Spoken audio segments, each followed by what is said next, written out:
Welcome once again to Humanist TV Africa. Welcome to HTV Africa, which is Humanist TV Africa. We always meet here each day and we share information. We learn from each other, we learn from you, you learn from us, and we empower each other on a daily on Humanist TV Africa. My name is Kato Mukasa, I'm Ugandan, interested in issues, human rights, interested in issues, development, economics, politics, and religion. That is my forte. That is where my interest is. I continue to feature here and share with you. Now, I want to request you to please consider subscribing to Humanist TV Africa. When you go to YouTube, when you go to Google, and you search, you're going to find Humanist TV Africa. I want to encourage you to please subscribe to Humanist TV Africa and be able to watch these and more educative shows. We have very well-informed people that always grace this station with knowledge and they share it with you. Here at Humanist TV Africa, we share information that you will rarely find elsewhere in the mainstream media. We are humanists and we're interested in the truth and only the truth, but also the facts that have been verified, scientific facts. So when we come here, we dismantle dogma, we dismantle mythology, biases, superstitions, and all that, because we are humans and we are also scientifically motivated. Please consider writing to us. Our email is right on your screen, humanisttvafrica@proton.me. Please write to us at humanisttvafrica@proton.me. Why should you write to us? You may want to join us. You are a student in a university. You are a graduate, a fresh graduate. You are looking for a start. You want to work with an NGO with potential for growth. You are a journalist. You are a lawyer. You are a researcher. You are a teacher. You are an engineer. Whatever profession you are a social worker. You want to share your knowledge with the world. We are not going to charge you at all. Some stations are going to say, you want time? We are going to sell you our time. Come join us. Come meet us through email, of course. Write us an email and say, my name is XYZ. I'm in Canada. I'm in the US. I'm in Australia. I'm in New Zealand. I'm in Africa, wherever you are. And I want to volunteer with Humanist TV Africa as a producer, as a news anchor, as a reporter, as an informer, as a consultant. You can simply have a program. Trust me, we are going to give you space. Humanist TV Africa is an NGO that is not for profit. We are not motivated by capitalism at all. We are not motivated by making profits. We are motivated by giving a service. We are an NGO interested in shaping the thinking of our people. We are interested in changing the attitudes of our people. Would you realize that mainstream media, newspapers, radio stations, televisions, always are shy to talk about a few things because, of course, they are looking for profits. They had to disorganize their clientele base. They had to annoy powers that be because they want the money. We all want the money. But to us, truth matters. To us, facts matters. To us, education matters. We do this for our legacy. We do this to set the record straight. We did this to empower the next generation. Whatever we do here at Humanity TV Africa is not about us. It's about young people. It's about our children. It's about our relatives. It's about our friends. It's about the world. How do we change the world if we continue doing things the same way? That's why Humanity TV Africa is here. We are tired of doing the things the same way because that's the definition of madness. Insanity is doing the same things, always the same thing, the same way, and expecting a change. Remember, a change starts with you changing yourself. Now, at Humanity TV Africa, we are changing our focus. We are not looking at money. We are not looking at profit maximization. We are looking at changing attitudes of people. We want, after 1 year, 2 years, 5 years of watching this program, to come and say, it was from Humanity TV Africa that I became an atheist. It was from Humanity TV Africa that I became a humanist. It was from Humanity TV Africa that I became a free thinker. It was from Humanity TV Africa that I became a farmer. I became a scientist. I became a good teacher. I became a good lawyer because I was able to drink from the wisdom of a selfless people who were determined to share whatever they have to change my thinking capacity. That is the ultimate end. That's why we wake up each day to come here and work as volunteers. None of us is paid a salary to do what we do, but we want to keep on doing it. As I speak right now, we have studios in Uganda, 4 studios in Uganda, 2 studios in Kenya, 2 studios in Nigeria, a studio in Zimbabwe, a studio in Zambia, and a studio in the USA, and of course, a studio in the UK. We continue to invite people to join us, and we open up more studios across the world. HTV Africa, call it Humanity TV Africa, is for all people because all of us basically are Africans. All of us originate from Africa. So when we use Africa, we are using it symbolically, we are using it figuratively, because basically all of us are Africans. Today, I want to encourage you again to subscribe to Humanity TV Africa, but also, subscribe. The link is right there, Humanity TV Africa, at Humanity TV Africa, but also send us that email. Send us that email. The email is humanitytvafrica@proton.me. Our administrators, Dennis Bongole or Plan Kabeko in Kenya and in Uganda, will be able to respond to you, and trust me, we shall be of some help. Today, I continue with my talk about education system, not only in Africa, but in the world. And I always say, overhaul the education system. Time to overhaul the education system. Today, I want to talk about helping children to think. Time to overhaul our education system. And the emphasis today is help children to think. And I repeat, help children to think is the theme or the sub-theme of the overall theme of time to overhaul our education system. And how do we help young people to think? Do they think? Maybe. How do we help them to think for themselves? Think for themselves and do good better.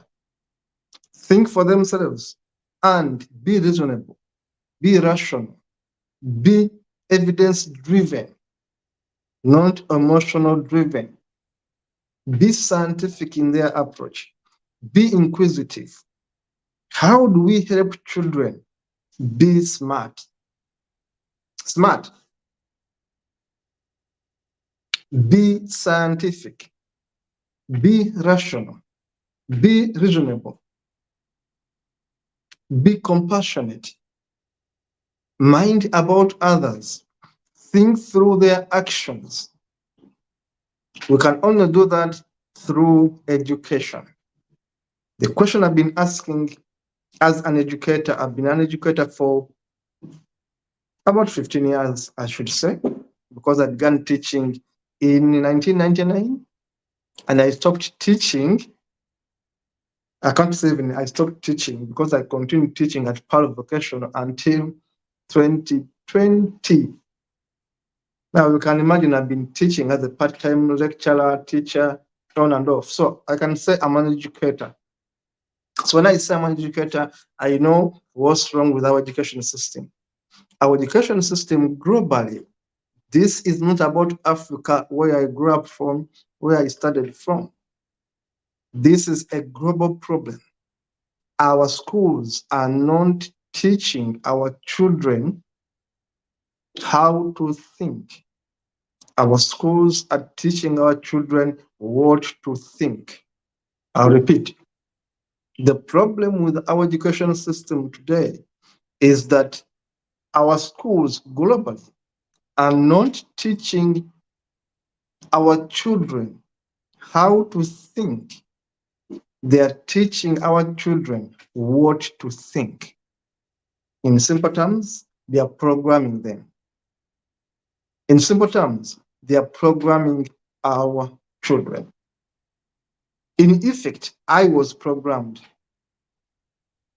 I was completely programmed by our education system that I got in the Ugandan schools.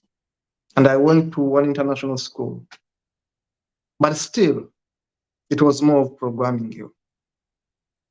Now, when we don't teach our children how to think, and we teach them what to think, we end up producing mediocres. We end up producing half-baked professors. I repeat it. When we don't teach our children how to think, the end product is half-baked scientists, half-baked lawyers, half-baked politicians, half-baked parents, half-baked citizens. The moment we fail to teach our children how to think for themselves, we program them and we produce half-baked parents, half-baked citizens, half-baked educators, half-baked lawyers, half-baked judges, half-baked scientists, everything. It's the reason you find a professor of neurology, a surgeon who can dissect a person's brain and bring it back together, still thinks in mythology, still believes in mythology. Carson is one of them, one of my greatest scientists.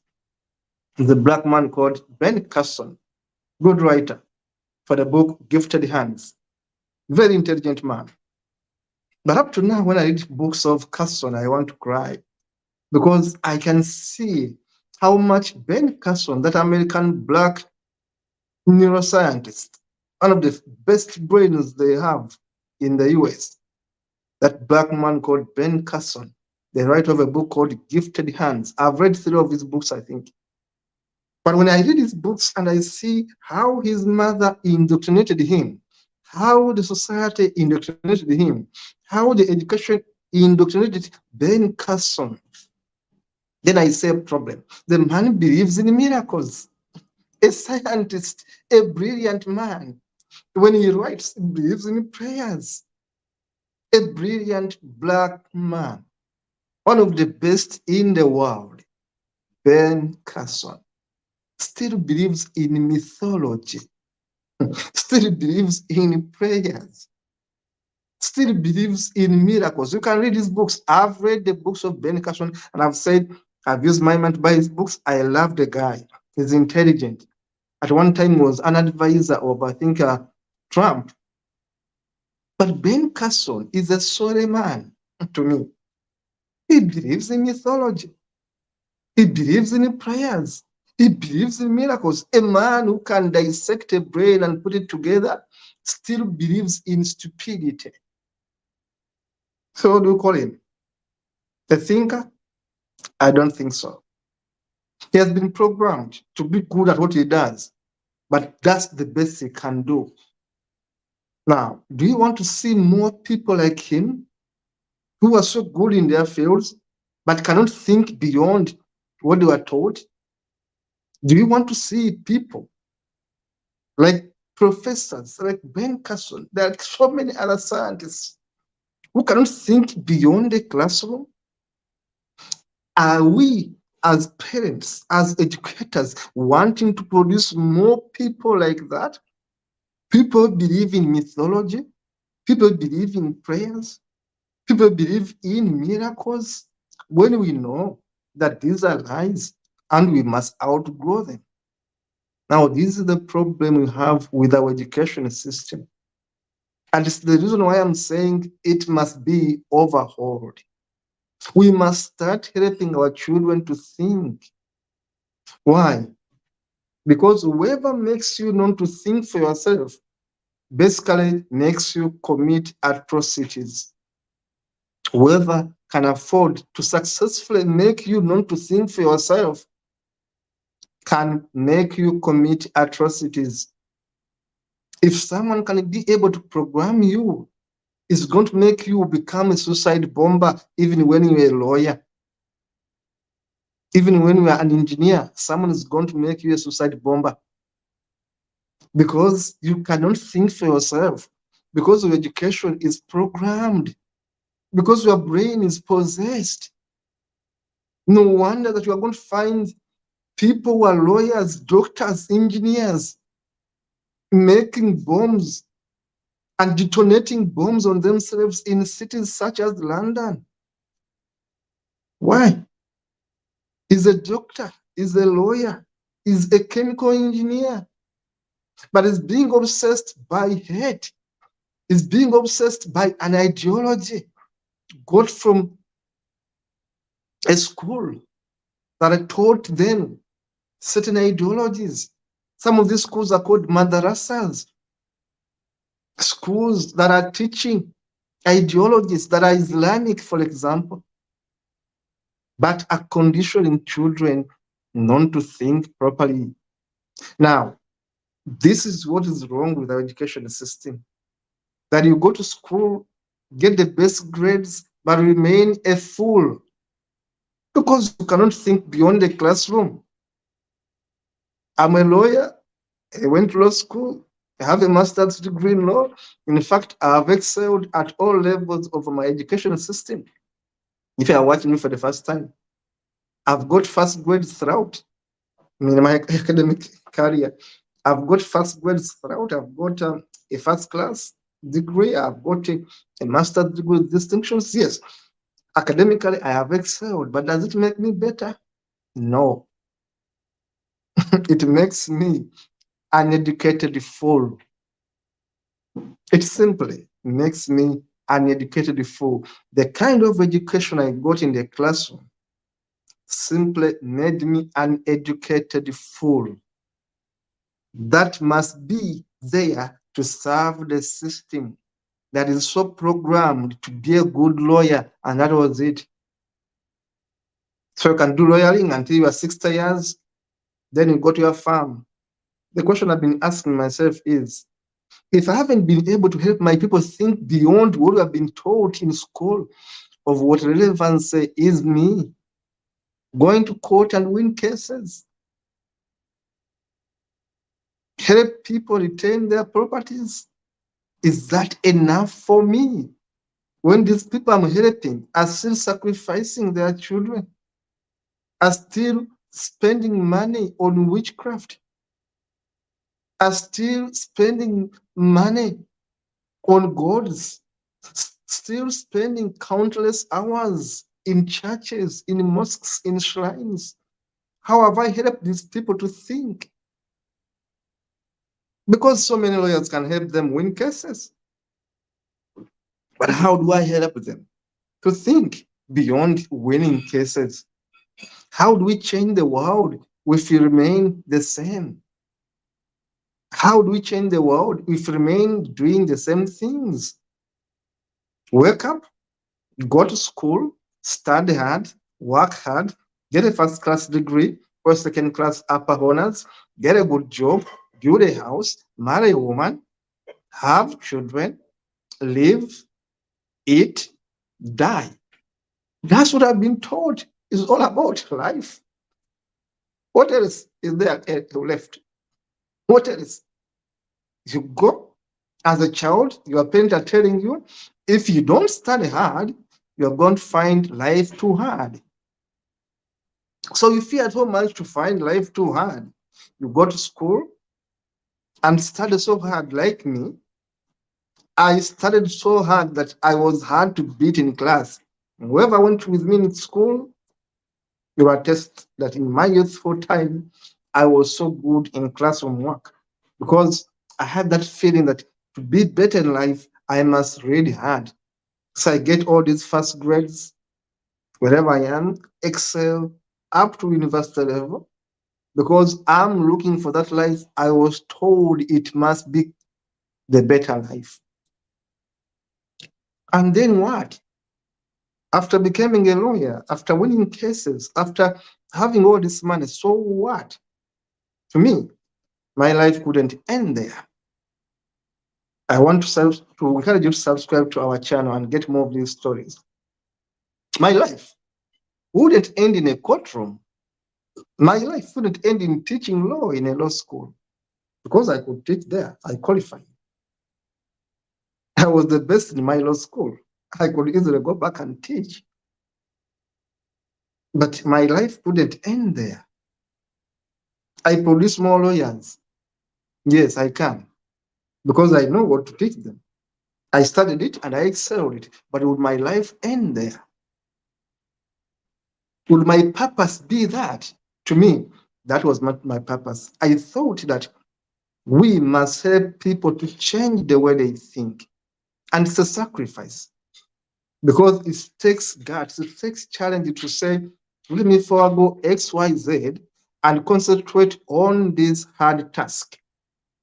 It's a hard task because we're going to lose friends, we're going to lose money because we're telling them things that make them comfortable.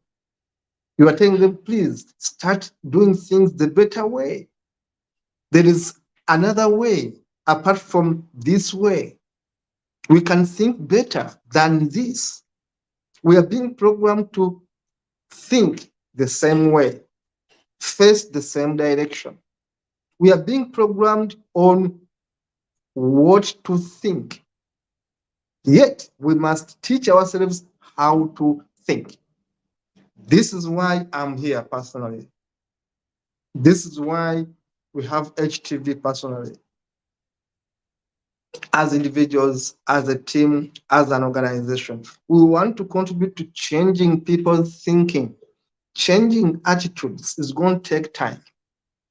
If we live in a world where people can think, we are going to see less and less conflicts. Trust me.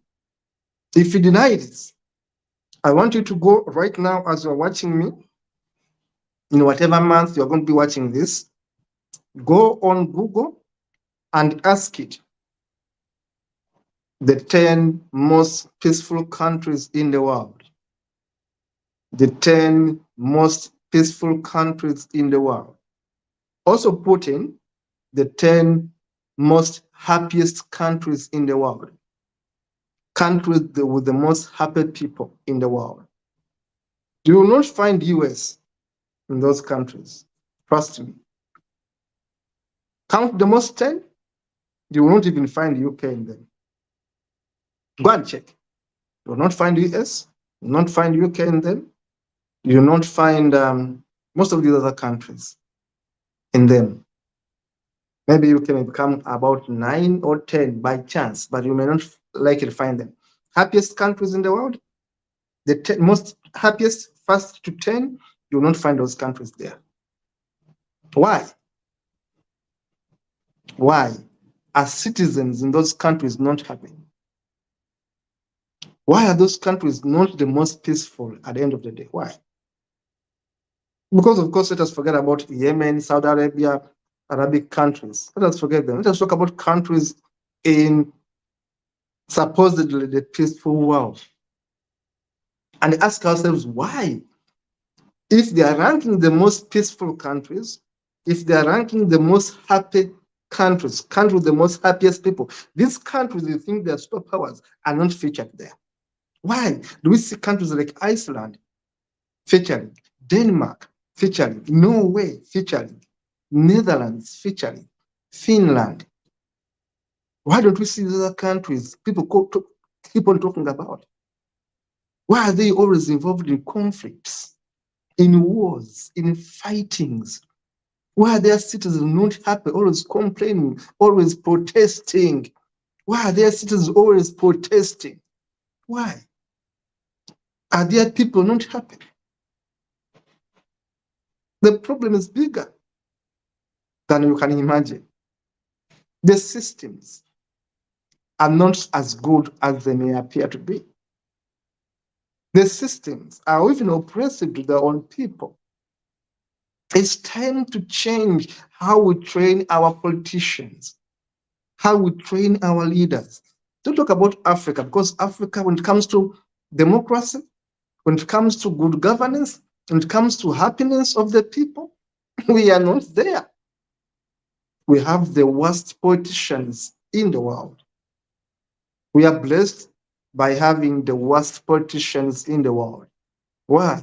Because the way we train them makes them greedy, makes them selfish, makes them hate their own people and love themselves more. So what makes Denmark a better country? What makes Norway a better country? What makes Germany slightly better? Iceland a better country? What makes them countries with some of the most happy people in the world? Why? The systems in these countries favor their citizens. That's why their happiness index is high. And the systems move hand in hand with education. They're helping their citizens to think. Therefore, as their citizens think, they get them better leaders, less racist, less corrupt people than other countries I've mentioned earlier. Talk about US, you might want to cry. Very racist, always at war, very imperialistic. Why? The systems. And it goes back to the education. Look at the US education system. Everyone is going to be praising the US. I don't. I don't praise them at all. Look at their education system, a sham. Look at their products, the products of an education system in the US. Look at their products and see them. And see the children they train in their schools. Look at their education system and see. You may think Africa is worse. We're in the same boat. Now, graduates get out of schools with high flying scores, marks, but they remain the same. They remain with biases. They remain with racist attitudes. They remain with hate. Even in these countries, in the West, we have homophobic people in these countries. We have very many racists in these countries. We have people who are interested in killing others in these countries. We have greedy people in these countries. People who don't care about others but about themselves. Selfish, greedy people in these countries because the education system molds them to be that way. It is sad. That's why I've given you a chance to go and research. Simply use your phone and say the first 10 happiest countries in the world. You will not see the other countries I've been mentioning about. You will see Denmark, Finland, Norway, these other countries in Schengen and others. Why? Their systems are better. Their systems are better. And it begins way back the way socialization is made, the way people are nurtured to love one another, to think for themselves, but also for the benefit of others. When you have a country where you have tycoons, so many rich people, not so many, about 10% of the wealth being owned, about 10% of the population owning 90% of the wealth, what do you expect? You're in a country where the wealth, 90% of the wealth is owned by 10% of the people. So you think that the 90% of the people are going to be happy when the wealth is owned by 10% of the people? Because everyone thinks about themselves and it cannot help the society. People remain poor. When you go to these countries, be surprised to see how many people are poor. You may be surprised. When you're in Africa, you think, oh, poverty is in Africa. No, it's not in Africa alone. Even these countries are poor people. And some of them can be extremely poor that they even lack homes. Education system. How do we help our children think for themselves? To know that it's good to be good for the sake of being good, to be empathetic, to be compassionate, to be accountable, to be tolerant. How do we help our children get these values? They cannot get them in the schools. They cannot.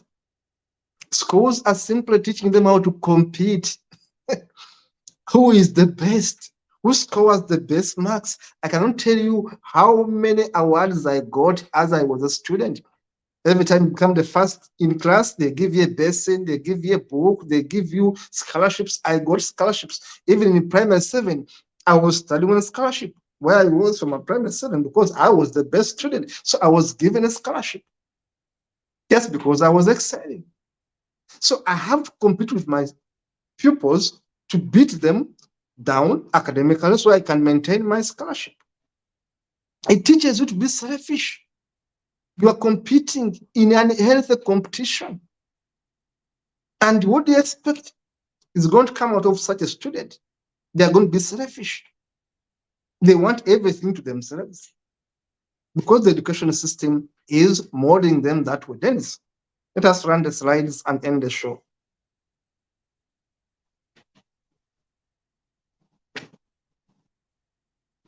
I start with this quotation from my mentor through books.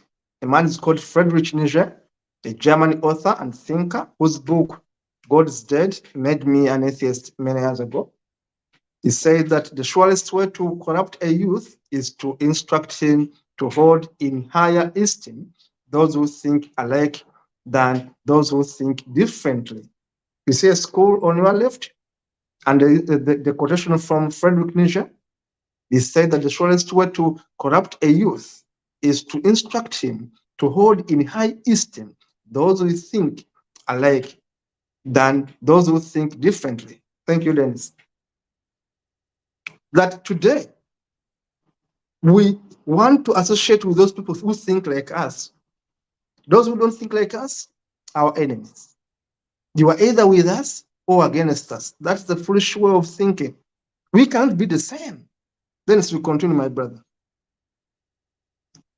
look at the Bible and see how the teachings in these books, do not use the Bible alone, because I grew up from a Christian background. Look at what we learn from the Bible. Look at what my children, as I speak, are being taught. In case you didn't know where evil comes from, it comes from the Bible. Look at Isaiah chapter 45, verse 7.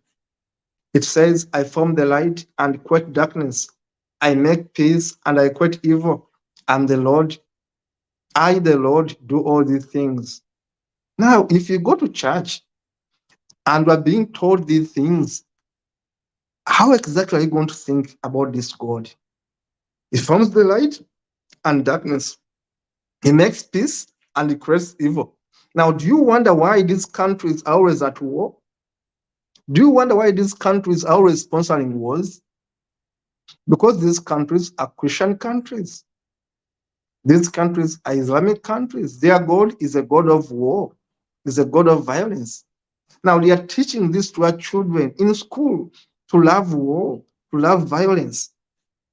And besides, when I was mentioning countries that are peaceful, look at these countries that are peaceful are less religious. They are not teaching their children this nonsense. The countries that are most peaceful, that have most happy people in the world, are less religious. Go and check it out. Then as we continue. Education matters. Now, is God good? Look at this. I go into a lab and create a unicellular eukaryotic organism that will kill millions.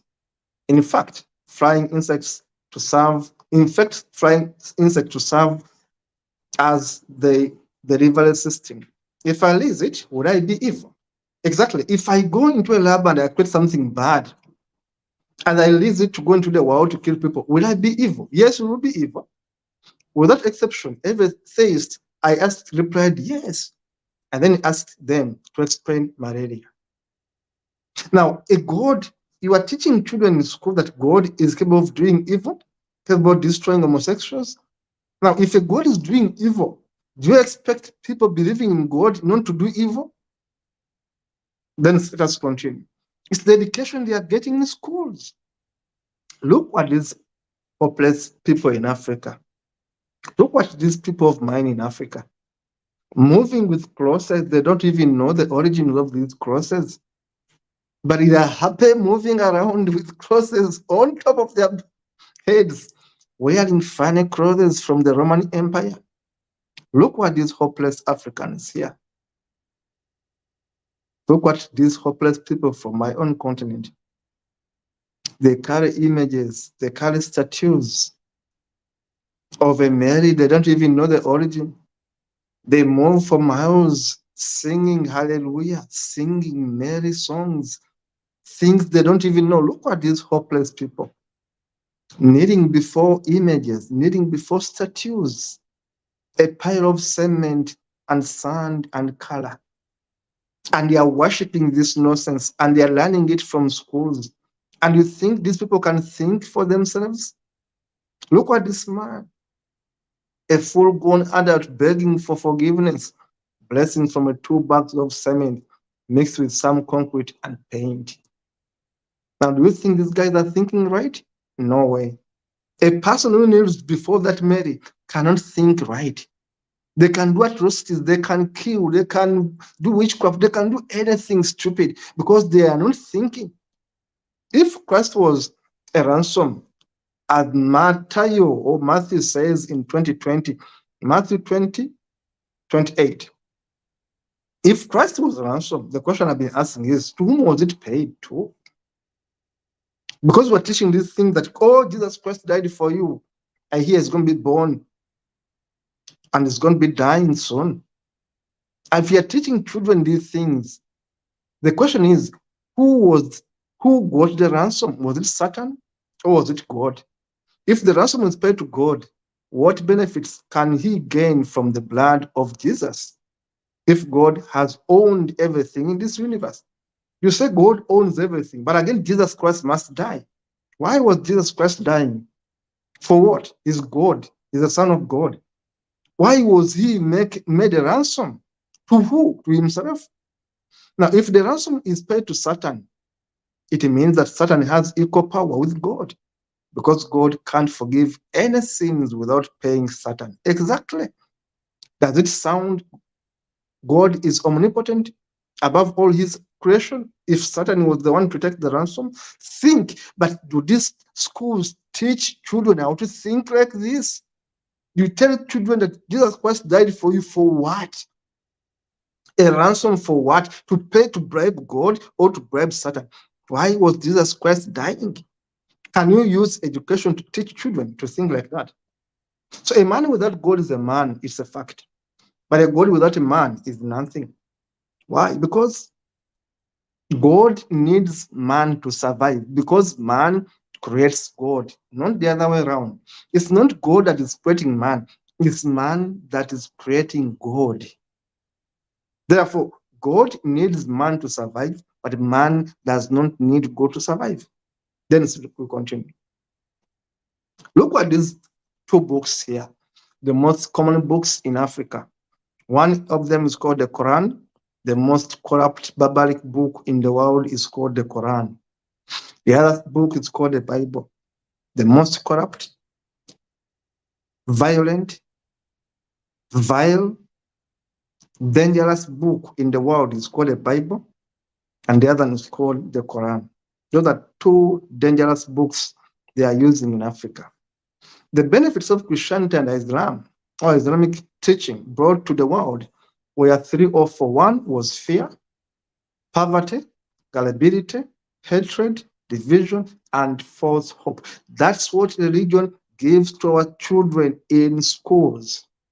They are teaching them how to fear things they cannot verify, to accept poverty because happy are the poor, to be gullible, not to ask questions, to be hateful. A Muslim hates a Christian hates a Muslim, to be divided on racial grounds, on religious grounds, and to give them false hope that they are going to heaven. That's what those religions do. Look what that rapture image. Religion has taught people that actually one day they are going to heaven. How stupid can people be? That one day they are going to heaven. They are going to rapture. They are going to rapture. Their bodies and spirits are going to go up and they'll be judged. How stupid can people be? But this is what our schools are teaching our children. As absurd as that, no evidence, no proof, no nothing.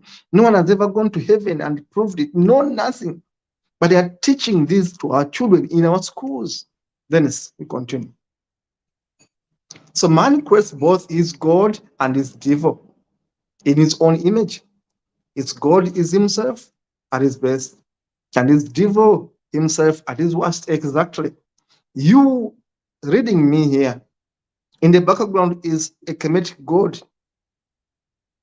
But you can see that we are saying that the Kemetic people in Africa knew that man is both God and is both devil. Man can be good and man can be bad. Therefore, man can be the heaven and man can be the hell. Everything is within your head. That's the simple meaning of that quotation there. Now, mental slavery is why this TV is here, partly. Mental slavery is the worst form of slavery. It gives you the illusion of freedom, makes you trust, love, and defend your oppressor, while making an enemy of those who are trying to free you or open your eyes. Exactly. I know many people are going to watch this video, and actually some of them may, instead of appreciating me, hate me for this. But that's the problem, because they are mentally enslaved. They cannot think for themselves. They are going to be asking, how can you talk about our Quran? How can you talk about our Bible? Since when was the Quran your book? Since when was the Bible your book? The Bible was introduced in Uganda in the year 1875. When was the Quran introduced in Uganda, for example? So since when? was books of imperialists and slave masters become your books. That is mental slavery. Mental slavery is the worst form of slavery. It gives you the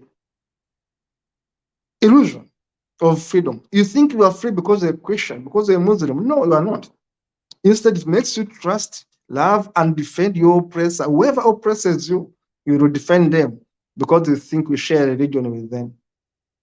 And while making an enemy of those who are trying to free you or open your eyes. We are here to free you from your mental slavery, to make you think beyond black and white. Not everything is in black and white. Sometimes there's a bit of color in things. Then let us continue. Here is an important quotation. I looked for a master my entire life until I realized I'm the master that has to master self. That is a very powerful, powerful, powerful quotation there. I looked for a master my entire life until I realized I am the master. That has to master self. You are your own master. You are your own savior. Through this video, through this show, no, you are your master. You are your own savior. The destiny, your own destiny is in your head first. Your own freedom is in your head first. Look at that image. You are being tied by your cultural practices, by your relationships, by your family. Your freedom is within your head. You have the powers to change your attitude and define your life. What is happening today? The church controls the mother. In Africa, I should tell you that our sisters, women, children are in church. They are in mosques. They are in shrines. The shrines, the mosques control the mother. And our children are in schools that control their thinking. Schools, as I told you, are not helping our children how to think. They are helping them what to think so they can pass exams. I repeat this. Schools are not helping our children how to think. They are helping them to pass exams by teaching them what to think. And finally, fathers are in prison. So you see the control system? Put mothers in churches, put children in schools where they are learning nothing apart from indoctrination, and 3, send their fathers to prisons. That's the system. How do you beat it? You have to think hard about it. Then let's continue. Transform the church into something useful. The churches are empty. I'm going to show an image of England today, of UK today. In UK today, over 50% are not religious. Now, how do you use the churches? Use them. In this church, you can see they are rearing animals. Africa, can you please start rearing animals in those churches, please? Can you still start putting casinos in those churches, please? Put schools, put health facilities, put hospitals, put clubs, put hostels in those churches. They are useless. Make them productive. I'm happy with the information coming up from Pope Francis. He is approving same-sex couples. Well done, Pope Francis. For the first time, I'm agreeing with Pope Francis that we must get rid of our biases. I'm waiting to see how people in Africa are going to respond to this. I know they are going to attack Pope Francis and say he's no longer Catholic, but they will forget that he's the head of the Catholic Church and is telling them, stop hating homosexuals. Pope Francis is telling you, stop hating homosexuals. Africans, you must grow up intellectually. People in Africa, you must grow up intellectually and think beyond those shackles. The people who brought you religion are the same people telling you religion has lost value. Look at that image from Pope Francis. He's telling you, accept homosexuals. They are people like you. Then next, This is the figure I was talking about. Look at this figure. Then can give it to you at a close range. This is the United Kingdom. In the UK today, the people who are not religious are 52% as I speak today. You can see that graph and you can see the source. You can research it. And by the way, this data is 2018. There are 52% of people in the UK who are no longer religious. Now, the Church of England only has 13.7%. The Catholic Church is even worse. It has only 8.7%. Other Christians, Orthodox, whatever, Mormons, only give you 13.2%. Islam in the UK is 6.7%. In fact, Islam is a bit growing by having 6%. It's doing better. Other religions, 3.6%. And those who said, I don't know where I am, were only 2%. But you see, people who said, I'm an atheist, I'm a humanist, were 52% of the population, which means that in the UK today, over half of the population is non-religious. And trust me, the UK is going to grow faster and faster because people are leaving religion. People are going to do more productive things. But in Africa, 80% are religious. Look at what they do. They are the most corrupt. They are killing each other each day. They are hating on each other each day. Look at the UK. The UK is progressing. 52% are no longer believing in mythology. Look at the US. You may want to cry when you look at the US. Let us not go there today. But UK, thank you, UK. At least there is progress here. People are thinking for themselves more and more in the UK. Lastly, let us look at this. Any dogma that teaches you the following is bad. This is what dogmas teach you. One, they will teach you you are broken. You need to be saved. Every dogma will teach you you must be saved by God. You are broken. You are broken. You are destroyed. Two, they teach you you are nothing without God. They always want you to make you dependent to a God. That's the education system. Three, they are teaching you you cannot trust yourself. You should not trust yourself. If you trust yourself, you are proud. You are going to hell. Don't trust yourself. Trust God. Four, your natural desires are sinful. They're going to tell you loving a woman is bad, loving a fellow man is bad. You see, when you love sex, it's too bad. When you love alcohol, it's too bad. Everything you love is bad. Number five, they're going to tell you there is only one right way to live. They will tell you homosexuals are bad because you cannot have sex that way. That is too bad. There's only one right way to make sex with a woman, if a man. That's what they are telling you in your churches, right? In your mosques, right? One way. There's always only one way of doing things. No way. There is always an alternative of doing things because people are nurtured differently. People are wired differently. Six, they are teaching you that unless it is scripturally compliant, what you think doesn't matter. They tell you there's no free will at the end of the day. That unless the scripture says it, if it's not in the scripture, it's wrong. Seven, they are teaching you that your spiritual self is all that matters, that going to heaven is all that matters. Everything is nothing. It's all about heaven.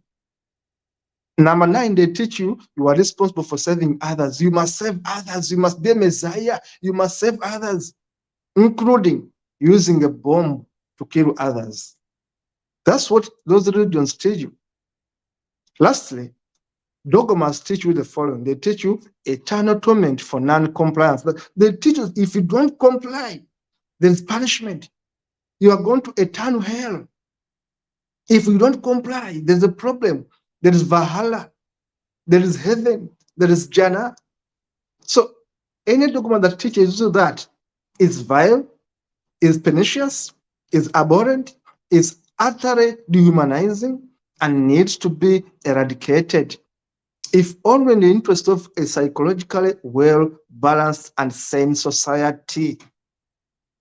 We don't need dogma in our schools. Dennis, back to me if you are done. We don't need dogma in our schools. Our schools are teaching our children to be dogmatic, not to think for themselves, but to think in a programmed way, to have fear, to follow one way. You must be born, go to school, work hard, get a degree, get a job, be employed, work, pay taxes, have a family, retire, die. That's it. There's another way apart from that.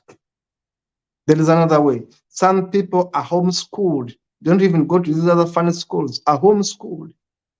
There is always another way. Not all of us are meant to follow one way.